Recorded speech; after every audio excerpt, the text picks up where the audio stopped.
Hey everybody, welcome to Crowdsurfing. This is a show where we talk about Kickstarter and the different projects. I usually look at the projects that are coming out and that are ending in the next few weeks, and we talk about them and other things about Kickstarter in general. And as normal, we start out with the news, so here we go. Okay, so let's start out with some Kickstarters I found interesting. Dragon Lock 3 Dangerous Layers. Now, I haven't mentioned any of the other ones. This is like their 5th or 6th Kickstarter of terrain. It's 3D printed terrain, but this one intrigues me because some of the terrain is hexagonal, has different levels, therefore could be used for Heroescape, which is one of my favorite games.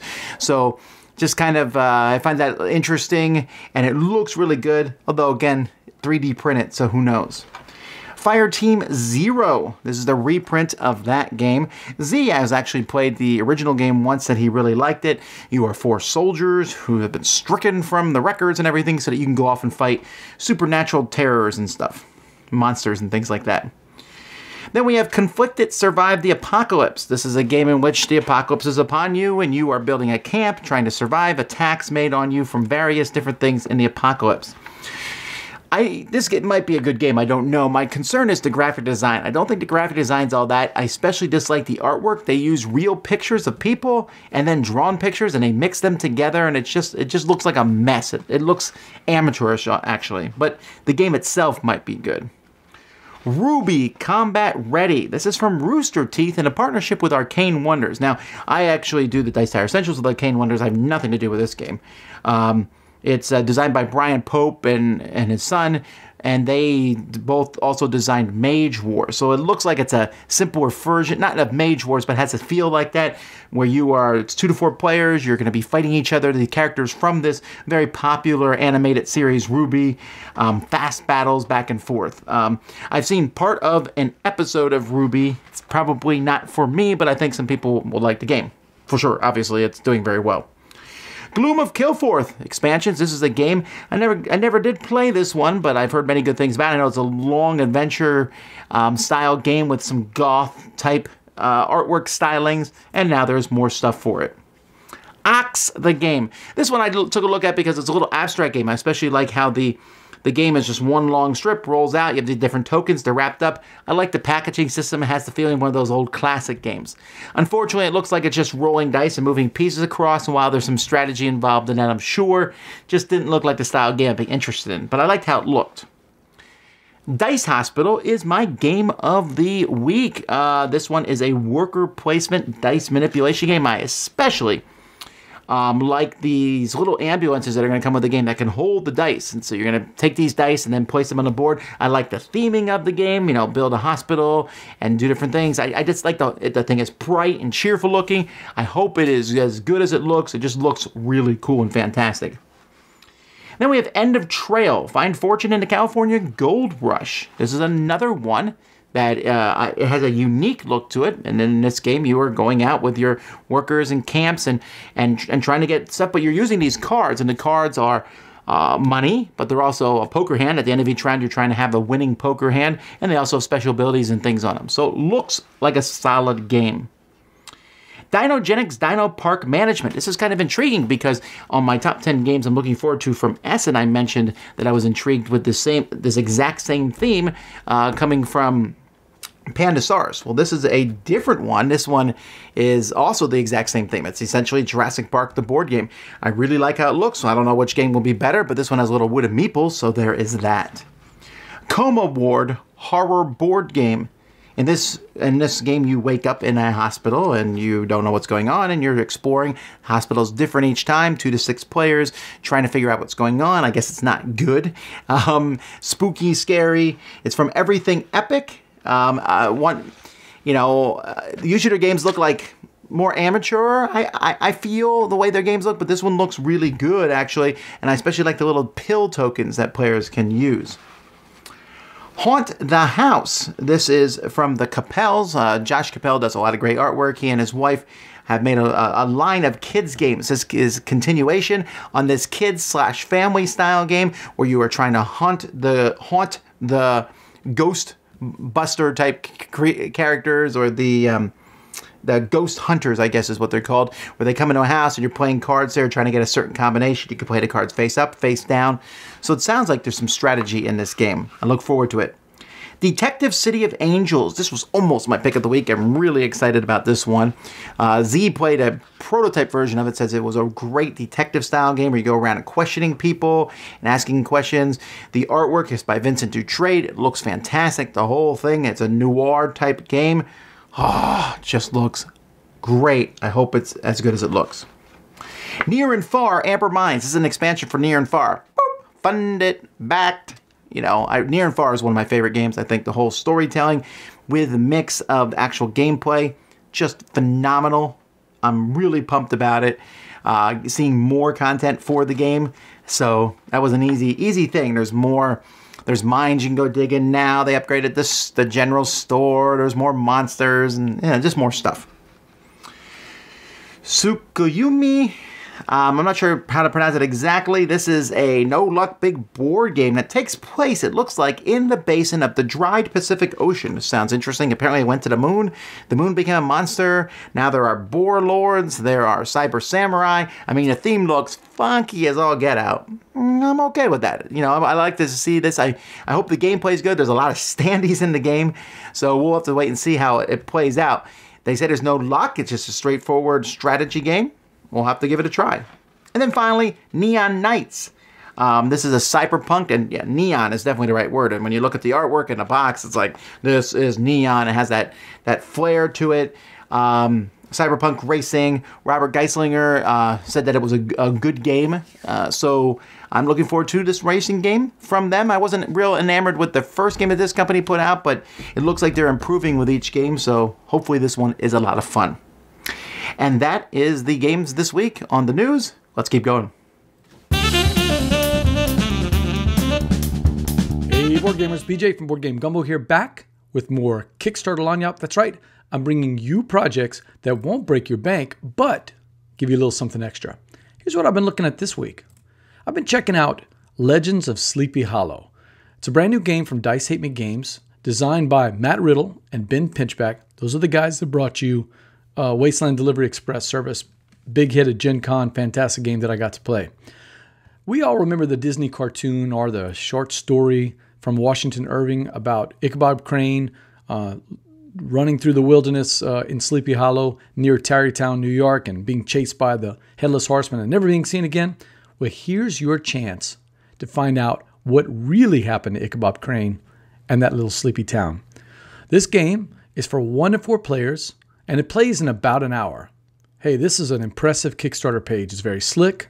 It's got a lot of theme in it. It's got a great video. The gameplay looks really interesting. And man, that box is fantastic. It actually looks like a little Dutch chest that you open up and everything's in it. So players are going to play over 8 chapters. Each of the chapters are distinct, and you using these adventures here, you're going to use your adventures to discover secrets about Sleepy Hollow, sort of like your favorite legacy-style game where boxes and envelopes are going to open up and you'll discover more about the story as you go through each chapter. Plus, the project comes with some really fun lanyap. For the base pledge, backers get 39 of these custom sculpted miniatures, and if you look closely at those miniatures, each one of them has a little attached colored HP spinner, so the hit points will be tracked just by rotating your minis, and it also applies for some of the baddies. There's also some secret minis that hopefully we'll find out later on during the campaign. And I also like, if you like the scythe mats, here's another thick layered player mat that's got the indentations that allow you to put your tokens and your upgrade cards. So that's a pretty nice lanyap up there. Let's talk about the pledge levels. The one I'm looking at, there's 2 pledge levels. There's the 109 pledge level, and it's interesting because it's got a 50-page hardcover book about the art of Legends of Sleepy Hollow, but that's a little bit more than your typical lanyap pledge. The one I'm looking at is the Defender of Sleepy Hollow. It's $69, comes with a copy of the game, of course. Comes with a solo card game designed by Robert Johnson. Also comes with some promotional hero totem cards, and of course, all the stretch goals. And it's got custom dice, tons of cards and minis, and there's free shipping to the United States and Canada. Hey, so that's Legends of Sleepy Hollow from Greater Than Games, or Dice Hate Me Games in this case, is just out on Kickstarter right now. Hit me up on Twitter, @BoardGameGumbo. What are your thoughts? Should I back this game? I'd love for you to post in the comments below. And until next time, I'm BJ from Board Game Gumbo with another Kickstarter lagniappe, and laissez le bon temps rouler. Hey folks, I'm Mark Stree from Board Game Corner, and welcome to the very first Dice Tower preview recap. Recently, Randy and I took a look at a couple games on Kickstarter. First up, we have Dice Hospital. Dice Hospital is a game about managing hospitals and patients for 2 to 4 players. Each player controls a different hospital, taking sick patients from a central pool of ambulance deliveries. These patients are represented by dice and will need to be healed using various hospital effects. Icons will show what dice or patients can be healed and put on the road to recovery. Each player will score points for every patient they discharge from their hospitals. Dice Hospital is brought to you by Alley Cat Games. Next up, we have Ruby Combat Ready. Ruby Combat Ready is an exciting cooperative game for 2 to 4 players. It captures the flavor and excitement of the anime series with fast-paced battles, where all players are actively involved and engaged at the same time. Players play as one of the 4 main heroines in the series: Ruby, Wise, Blake, or Yang. Each player has their own separate deck of cards representing their attacks, actions, and moves.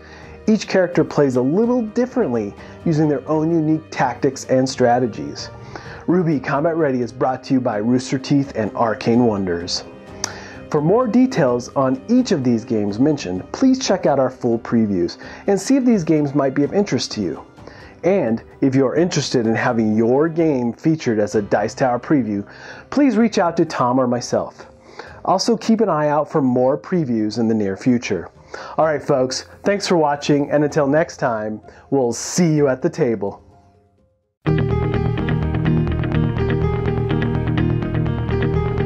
Now, one thing that Kickstarter has is it has the ability for the project manager to send out updates.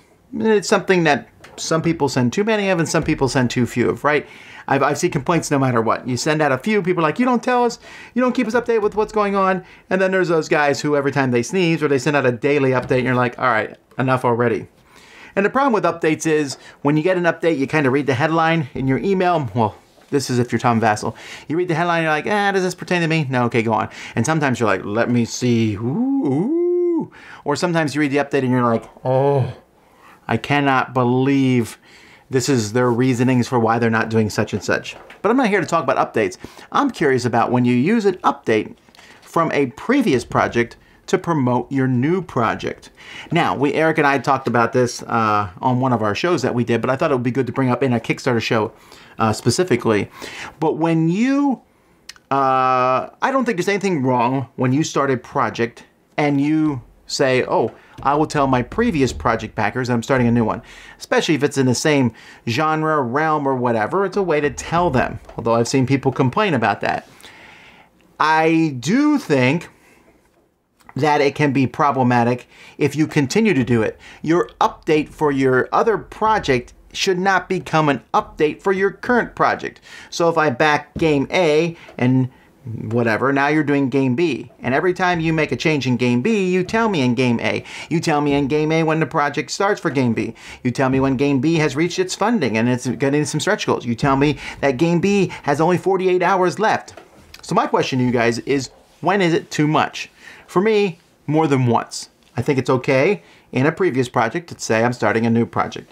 I have no problem with that. That's great. That's like, oh, that's cool. I'll go check it out.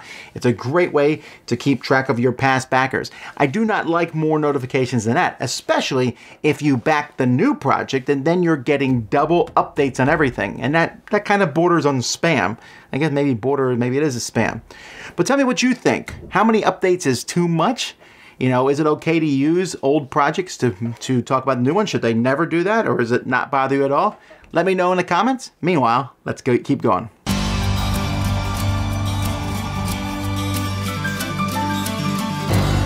Hi, this is Jamie from Stonemeyer Games, and today I'm going to talk about art and graphic design, two of the most important parts of a Kickstarter project, and especially a game, because the visual element of a game can really make or break someone's first impression about it. And if you don't make a good first impression, they may not dig any deeper. And if they do dig deeper and they find that maybe the art's good but the graphic design isn't good, they might not back it on Kickstarter, they might not buy it later in retail. It just has a huge impact. So a few quick tips about art. I'd highly recommend that you not go cheap with art. It's the one thing that is absolutely worth spending money on. Don't go to your friend who knows how to use Photoshop. Don't use yourself because you have taken some drawing lessons. Find the best possible artist for the game and hire that artist. You can find that artist. The number one recommended way that I would say to find an artist for a board game is to go on Board Game Geek, find art for games that feels right for your game, and just look up the artist and contact them. Artists are always looking for work, or they're often looking for work, and most of them will be very happy to hear from you. You can also go to sites like ArtStation or DeviantArt. There are other places online that you can go. You can even just do a Google image search for dragons, if your game is about dragons, and see which artist version of dragons matches up with your vision of dragons for your game. Once you have that artist, I would recommend paying them to make a sample illustration for your game specifically, and maybe do this with a few different artists, and then put those illustrations on somewhere on maybe Facebook, maybe Board Game Geek, someplace where you can poll people's opinions about them to see what they think, just in case you're, I guess, a little bit, if you might have a blind spot about which one is good or bad, especially since you're paying money for these artists, just for the samples. So put them on Facebook in maybe a board game group and see what other people think about the art. See if they have a strong preference either way. And last, I would highly recommend when you get a graphic designer, you can look for a graphic designer in a similar way to an artist. I would highly recommend finding someone who is really good with typography and card frames. A beautiful card frame can really make a decent piece of art look great, and a terrible card frame can make it look really bad. A card frame can have a huge impact on a game. So I'd emphasize looking at those card frames, looking at the typography, the iconology that graphic designer creates, and focusing on that element, because that stuff can really stand out and can make or break your project. I'll talk a little bit more about this on a future episode. Thanks. Hey, what's funding? Just enough time to take a quick look at a game that's seeking crowdfunding right now, and today we're taking a look at Tasty Minstrel's Downfall. So here we're taking a look at Downfall from Tasty Minstrel. Now, this is a prototype copy and the game is currently on Kickstarter. But in this game, players are going to be working in this post-apocalyptic society where the bombs have fallen and it doesn't matter who did it, we need to regrow our civilization and prepare. We're going to do this by gathering resources, growing and excavating things, waking people up from cryogenic sleep, building new outposts and airships, commanding our troops, and even sometimes not learning from our past mistakes and getting involved in conflicts. We're going to research technologies that perhaps we have forgotten. In addition, we're going to be dealing with having to feed our people and the spoilage of not getting things secured and the fallout from radiation spreading and trying to clean up that radiation and keep our culture alive. The game will go until we get to the final round here, at which point players will take their points. They'll see who did the best in culture and environmental cleanup. They'll get points for everyone they've kept alive and fed, and whoever has the most points is going to be the winner. So that's a look at Downfall. Now, Tasty Minstrel was kind enough to send me that prototype for review, so as such, that is a prototype. It's not necessarily exactly what you're going to get if you back it.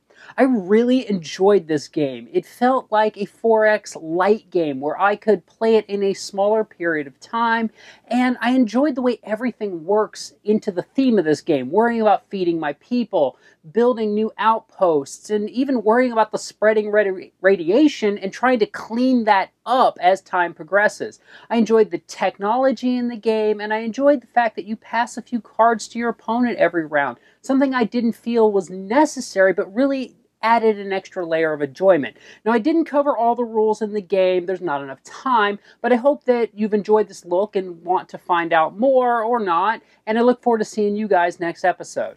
That's it for another show, folks. Thanks so much.